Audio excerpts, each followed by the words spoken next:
We shouldn't tolerate this sort of conduct. We're dealing with a people, with a culture, one of the world's oldest cultures, and their history extends to thousands of years. It's also our history as part of the history of our great land, and we should embrace these people and be proud that they're living proof of a great heritage.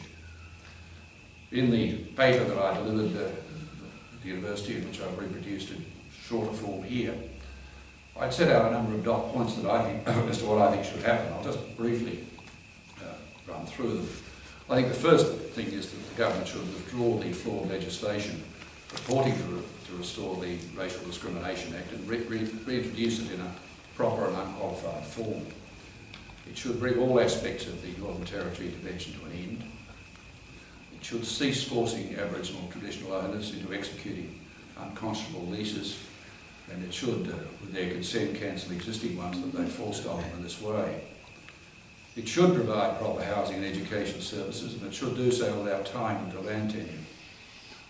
It ought to return control of Aboriginal lands to Aboriginal people. It should restore ASIC or an equivalent body to take Aboriginal and Torres Strait Island people into partnership as part of this nation and give them proper representation. At the very least, it should provide proper health and education services to all Australians, regardless of race or location. It should end the mistreatment of Aboriginal children and reduce family violence and alcoholism, and enlist Aboriginal people, most importantly, to help achieve those ends.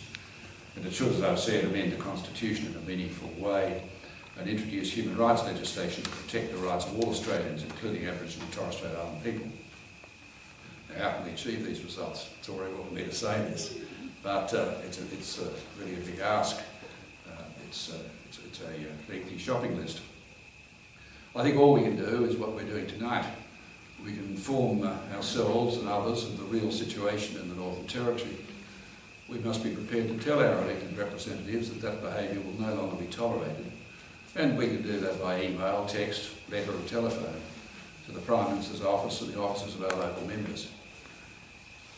They tend to be quite responsive to these sorts of campaigns, providing they get enough people doing it. They do start to get worried, I think, when people are expressing concerns along these lines. But of course we can combine with others to achieve change.